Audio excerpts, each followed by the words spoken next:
L'optimisation fiscale est un point important dans la stratégie d'investissement, mais ce n'est pas le point principal. On n'investit pas pour défiscaliser. Sinon, c'est pas vous qui allez gagner de l'argent, mais c'est la personne qui vous le vend. Je pense qu'un bien qui n'est pas rentable structurellement, il faut le vendre. Il ne faut pas garder un actif qui n'est pas rentable. Il faut être prêt à accepter qu'on prenne une petite perte pour passer à autre chose. Bonjour à tous, bienvenue dans une nouvelle analyse de portefeuille. Aujourd'hui, je vous emmène en boulangerie avec un utilisateur qui est donc boulanger. On va découvrir son patrimoine. Notre utilisateur Finari a un patrimoine brut de 166 000 euros, patrimoine net de 80 000 euros. Si on regarde sa répartition de patrimoine, pas mal d'actions et de fonds, pas mal de cash, beaucoup de cash, crowdlending, un tout petit peu d'immobilier. Alors je pense que c'est l'immobilier net, donc c'est la part de l'immobilier qu'il possède effectivement, donc il doit avoir un emprunt associé à tout ça. Quoi d'autre? Un peu de crypto, des comptes bancaires et des autres actifs. Ok, et un tout petit peu de start-up. Profil, boulanger depuis mes 15 ans en apprentissage, j'ai su accumuler un peu d'argent grâce à mes études. Franchement, chapeau. La France qui se lève tôt, ça, très tôt. 3-4 heures du mat, je crois, les boulangers. Donc c'est vraiment un métier qui est pas facile, donc bravo. Je suis en location avec ma copine depuis 1 an. Mon salaire actuel est de 2000 euros et j'arrive à investir 500 euros par mois. 25% de taux d'épargne, franchement, c'est top. C'est vraiment très élevé. La moyenne française, c'est à peu près 17%. Mais les Français, en fait, épargnent beaucoup, mais ils n'investissent pas. Ils mettent tout sur des livrets, donc ça ne sert pas à grand-chose. J'ai une approche long terme de l'investissement, top. Je n'ai pas d'objectif précis, mais j'aimerais bien devenir barista fire, donc vivre partiellement de mes investissements et partiellement d'une activité qui me plaît, streamer. Qu'est-ce que c'est le Barista Fire? Le Barista Fire, c'est le fait d'être indépendant le plus rapidement possible, donc de ne plus devoir travailler. Maintenant, il y a plein de types de Fire différents parce que le Fire, c'est assez extrême. Le Barista Fire, c'est exactement ce que tu as décrit. C'est en gros pouvoir subvenir à ses besoins grâce à son patrimoine, mais aussi grâce à une activité secondaire. Donc on continue à travailler, mais pas au même rythme. Donc on va regarder si c'est possible. Stratégie, j'ai un appartement Pinel étudiant que je loue, le loyer de 430 euros par mois. J'ai déjà renégocié l'assurance emprunteur. Je souhaitais pouvoir générer un rendement net de 300 euros par mois, mais avec les charges, on en est loin. Je ne paye pas d'impôts grâce à la défiscalisation. J'envisage peut-être de le vendre, je ne sais pas encore et j'ai du mal à me décider. Alors le Pinel, on va y revenir, mais la défiscalisation, c'est pas une stratégie d'investissement. L'optimisation fiscale est un point important dans la stratégie d'investissement, mais ce n'est pas le point principal. On n'investit pas pour défiscaliser. Sinon, c'est pas vous qui allez gagner de l'argent, mais c'est la personne qui vous le vend, le produit. Et alors je pense que tu es dans ce cas-là. D'ailleurs, on parle beaucoup de patrimoine. Moi, c'est un sujet qui me passionne et c'est pour ça que j'ai créé Finari. Finari, c'est une app qui vous permet de suivre votre patrimoine de façon sécurisée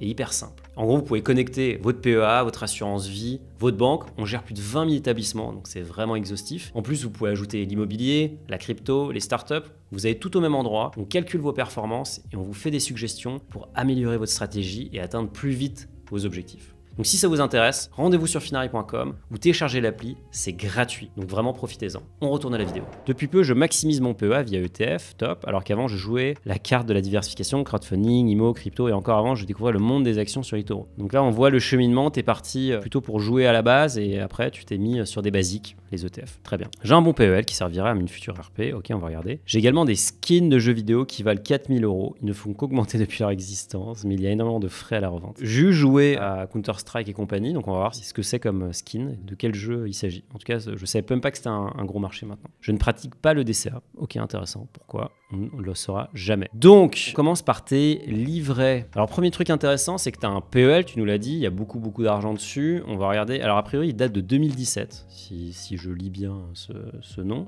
Les PEL de 2007, je suis allé voir, ils payent un taux de 1%. Donc, c'est vraiment pas terrible. Par contre, ils permettent d'emprunter 92 000 euros à 2,2%.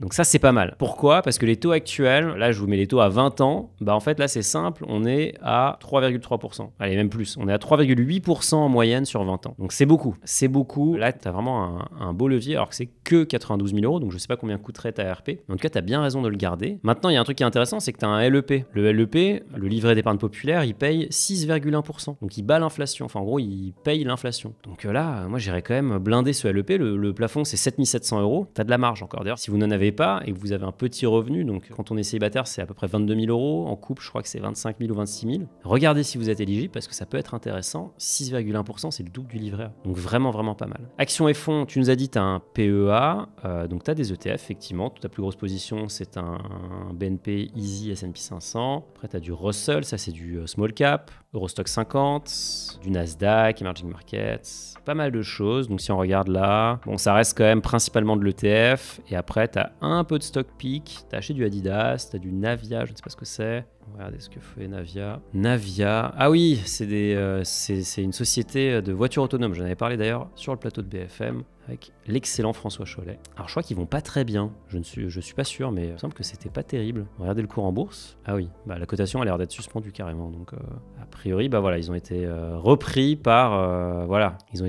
par Gossin et des Japonais. Bon, on va voir ce que ça donne, hein, mais c'est pas terrible. En tout cas, et on voit que tu as encore ton compte eToro, il y a beaucoup moins dessus. En tout cas, franchement, c'est top le PEA, voilà, je le dis à chaque fois. Tu as la majorité de ton patrimoine qui est dedans et c'est la meilleure enveloppe pour commencer à investir dans des ETF, investissement passif. C'est vraiment la base, d'ailleurs, tu fais une belle perf, hein, tu fais plus 13%. Franchement, voilà, vous voyez, quelqu'un qui investit régulièrement, il fait des belles perfs. Quoi d'autre ? Crypto, alors là, tu as Bitcoin, Ethereum, bon là, vraiment le classique. Donc tu as bien raison, on voit que tu as un Ledger, tu as un peu d'argent sur Binance, et je pense que ça, c'est Trade Republic.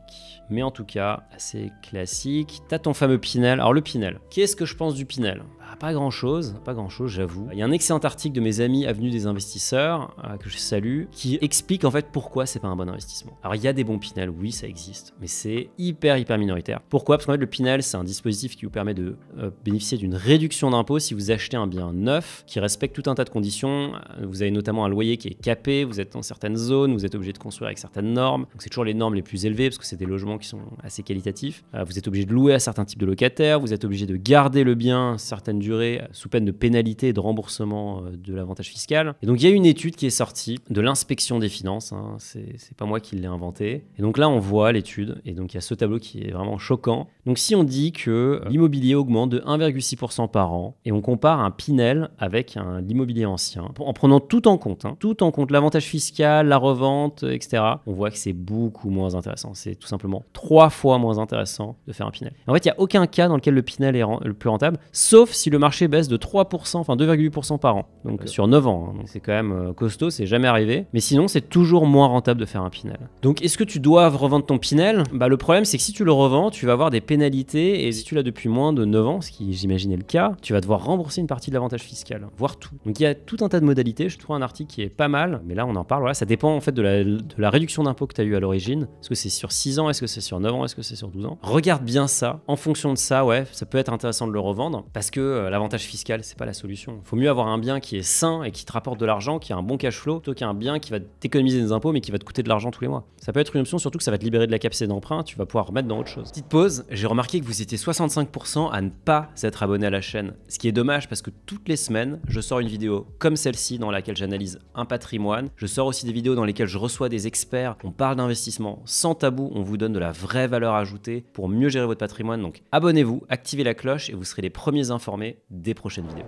Qu'est-ce qu'on avait d'autre ? Les skins, alors ouais, hyper intéressant, on va regarder ce que c'est. Donc c'est CSGO, donc c'est Counter-Strike. Alors j'ai pas joué à Counter-Strike, mais j'ai pas joué à Counter-Strike Go, mais j'ai joué à Source. Alors du coup, on regarde. Donc t'as quand même des skins qui valent 1100, 1150, 280. On voit que t'as fait des super belles perfs dessus, plus 167, plus 89%. Et donc, bon, je suis pas sûr que ce soit le même parce que le tien, il vaut 1150, là, il vaut 210. Mais bon, voilà, vous voyez l'idée. En tout cas, il y a un marché pour ça. Franchement, c'est un truc d'expert, donc t'as bien raison de mettre dedans. Et t'as bien raison aussi de mettre une petite partie de ton patrimoine là-dedans. On voit que c'est 2000 € sur un patrimoine qui fait quand même au total 80 000 € net. Ça reste très très raisonnable. Maintenant, je me suis amusé à prendre notre simulateur Finari, lien dans la description, comme d'habitude, pour voir en fait où t'emmènerait ton patrimoine. Donc j'ai pris ton patrimoine en excluant l'immobilier. Donc j'ai pris tes livrets, ton compte bancaire, tes actions, tes cryptos, etc. Et j'ai appliqué la répartition que tu as actuellement. Et j'ai pris aussi le taux d'épargne que tu as actuellement. Donc ça fait à peu près, donc tu t'investis 500 € tous les mois, 6 000 € par an.